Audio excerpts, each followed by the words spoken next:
Hi guys, welcome back to Tom Talks. Make sure to like, share, subscribe, comment. You know what to do.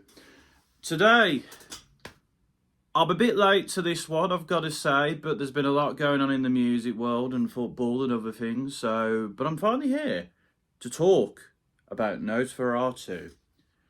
Nosferatu is the fourth film from director Robert Eggers, of course. Made his name with The Witch, which is a really good film. I enjoy that. Very intriguing, quite creepy. Not necessarily scary, but lots of interesting themes to that film. He also directed The Lighthouse, which I haven't seen still, need to get round to that, but considered by many to be his magnum opus as of this far. The Northman, which was Eggers' first take, a big budget film, which I enjoyed. There is a few Eggers fans who are quite mixed on it, but I think it's a good film and what it's trying to do, it does pretty well. So Nosferatu is his fourth full-length film. It's a remake of the 1922 silent film Nosferatu, A Symphony of Horror, which was itself an unauthorized adaptation of Dracula. So even if you've not seen the film, based on those things, you should have an idea of what to expect. It's set in German village town, I should say, called Wisburg, Germany, in 1838, as well as Transylvania. And the plot is simple. Lily Rose Depp's character Ellen is haunted and being taken over by this spirit that she called to as a child. That spirit being Nosferatu, aka Count Orlok, played by Bill Skarsgård. That's the brief synopsis for the film. I don't want to spoil it for you. Go watch the film. I don't think it's in cinemas anymore, which I think is a shame because I think film should be in the cinema longer. But if it is, go watch it. If it's not, go watch it on DVD, Blu-ray, streaming services, wherever you watch your films, because it's a really good film.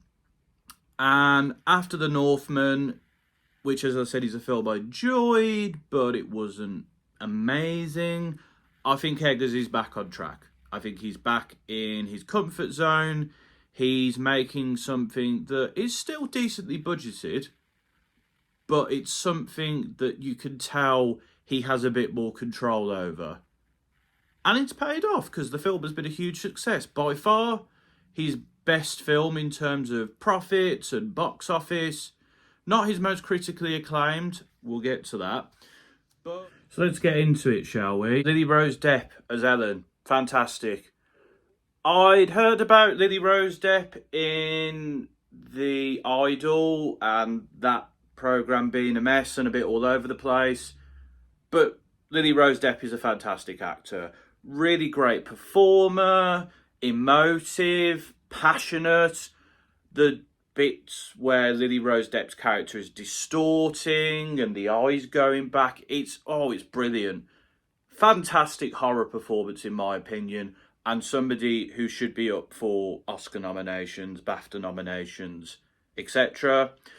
Nicholas Hoult is as good as usual as the character of Thomas, puts in a good performance as one of the supporting characters, does a good job here.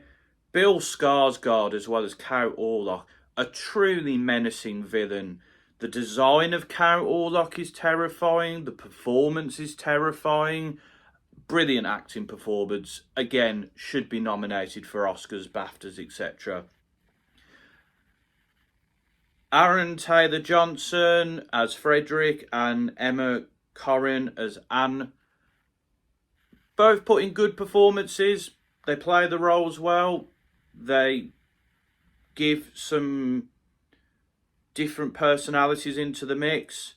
They're not the best acting performances in the film, but they play their parts very well and they do the job nicely. Ralph Ineson, an actor who I think is very underrated and is more known for being in The Office or being a voiceover person on adverts, as gives a quite measured and straight performance, but it's really good. The character's good, and he's a good segue into Willem Dafoe as Professor Albin. What a brilliant performance. I mean, Willem Dafoe, you should know by now, is a fantastic actor, but his performance here is the chef's kiss. And again, supporting actor, Oscar nominations, no. BAFTA nominations, no.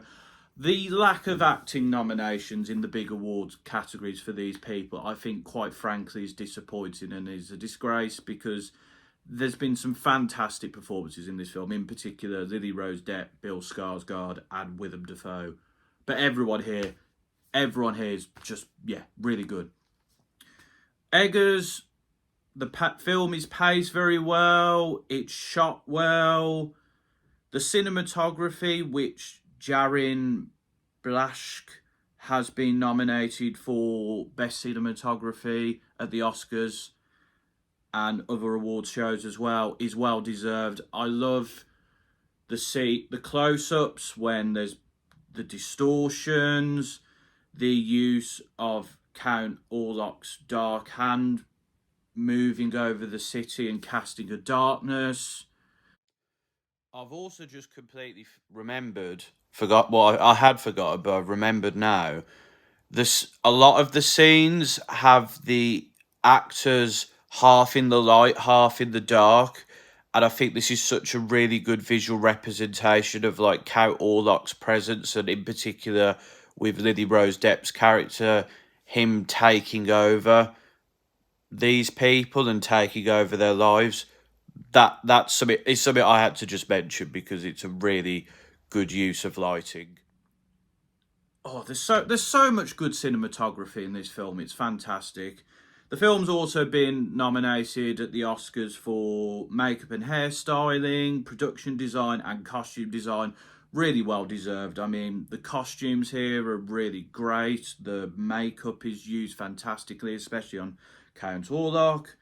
The production, yeah, the set saw where they are is, yeah, it's great. They're all well deserved. I'd also like to shout out the soundtrack, because that has been nominated for a BAFTA for Best Score. Should have been nominated at the Oscars as well. For Robin Carolan, whose debut soundtrack was actually Eggers' last film, The Northman. The soundtrack for this is great. It's what you need in a horror film. It's creepy, it's ethereal, it has a great use of an orchestra, it's dramatic, it creates tension, it's brilliant. Really great soundtrack. Should have been nominated at the Oscars as well, but it isn't. But it's a great soundtrack. So we've managed to fit music in this, and it's great.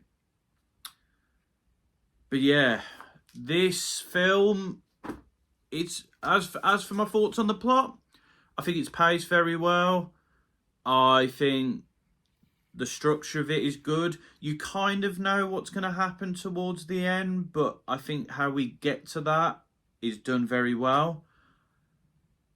I think in terms of being a horror film, it did scare me. It did catch me off guard at points. It did make me jump. It did scare me. It's creepy as well. And I'm not one who gets scared really by horror films, so I have to give the film a round of applause, because when it comes to horror, games tend to scare me, but not necessarily films. I find that playing a game, you are more involved in it than you are a film. With a film, you're like the audience, whereas a game, you're an active participant. But that's just me. But this film did scare me. It did creep me out. And yeah, we had a great year for horror, I've got to say. I mean, The Substance, a film I have talked about on here as well. Go watch that. There were some other great horror films which I need to get round to. But yeah, Robert Eggers has done it again. Criticisms, there's not really any obvious ones. I guess some acting performances were better than others, as I said. I guess the plot, in a sense, I knew what was going to happen. I don't know, it's just for me, there's just something about this film where I'm like, it's this, but it's not quite this. Because for me, the film is an 8.5 out of 10. I could say 8.5/9. It's not a 10 for me. It doesn't feel like the perfect film. It doesn't feel like it's a film that is up there with the very best. But it's a very good film. And it's really good at what it does. It's one of the best horror films I've ever seen, although I've not seen loads of horror films. But yeah, it's a fantastic film. Definitely go watch it, especially if it's still at the cinema. I don't know, as I say. But yeah, fantastic film. But what do you think of Nosferatu? Let me know in the comments. Do you think this has been snubbed at the Oscars and the BAFTAs and all the other awards, particularly in the acting and directing categories? Let me know in the comments. Or do you disagree? Do you think that this isn't good? I'd be interested to see people who have an issue with this film. But as I said, let me know in the comments. And until next time, folks, this has been another Tom Talks.